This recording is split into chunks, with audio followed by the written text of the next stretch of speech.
kanyugunyugu k'amabara meza, endegera hino nkwitumire, wa munsi n'uyu ndetse n'igihe n'iki. Njyanira ubu butumwa ubushyire umwamikazi w'Isaba, umubwire uti umwami yabonetse. Uti nk'uko ubwami butaba butagira umwami, ni nako nanjye ntabaho nagufite muri ubu buzima. Kanyugunyugu, ubivuga udashyiramo amashyengo, dore umutima wakomeye nk'ubutaka bwa Ruhango, ariko ubundi umwe mu basore bafite umurongo.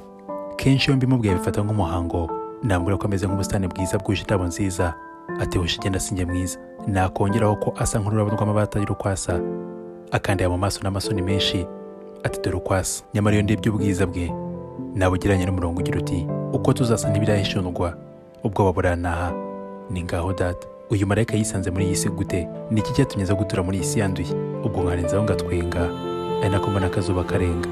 Ubu ufate nk'ubutumwa bukomeye, nk'urwandiko Pawulo intumwa yandikiye ab'i-Roma, ati ntihakagire umwenda muba mu bandi uretse wo gukundana. Nanjye naho ndinde urenga ku mategeko, gira unyiruka yakibona, abataye inka ataragera, ababyeyi be batarahindukira. Ukiyagira urete umwibwira, ubwiza bwe burahita bukumurikira, icyakujyanye kiratagikurikira. Numubona umubwire utuje kandi udatitira. Acanye nk'inyenyeri muri Kanama, abendwa nk'indabo zo muri Werurwe, atuje nk'amata bamaze kubuganiza. Gusa nubwo amata agira gitereka, sindabona ko namutereka. Nusuhuza ndabizi arahita kwikiriza.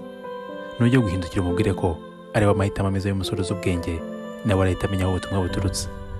Ngaho cyo nyara kumera umukunzi uyu muzingo, hato bitangumamo bikangira uruzingo, bikanyikoreza umuzigo, bwacyo ukandamira inzigo. Wese kandi nawe ntukagira amatsiko, nk'ubwo urashaka gusoma ibaruwa nandikiye umukunzi wanjye ngo bigende bite. Kanyugunyugu ugabanya amatsiko, ariko ugere no gusomeraho duke, ubundi ugenda utuje. Nanditse ngo uraho rukundo, mukunzi nakunze urudashira, kuvuga akaheruka gaharura. Nyemerera uyu mwanya bari wowe nkuharira, wamfashe akaboko nkura mu marira, mu mutima uramfungura ndinjira. Ni iki rukundo nakwitura, ku rukundo mpa ntaho narugura. Reka nkubitse kuri soko y'ibyishimo byanjye, uri impamvu yo gukora cyane n'igihe bitagenze neza. Umfata mu biganza, ukandeba mu maso, ukanyumvisha uburyo tuzabicamo neza, kandi ukambwira ko atari ryo herezo ry'ibyiza. Ese utekereza ko wari undi nkaho ubaho? Reka da, urihariye. Nkunda ko wanyihaye, hashimwe abakubyaye, nanjye wagutwaye.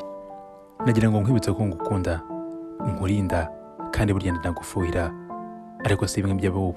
Rukundo rero, ngaho komeza use na yera, wirinde abaza babuyera, kuko si buri wese ukwiye kukwegera, kuko uri uw'agaciro katagira igiciro.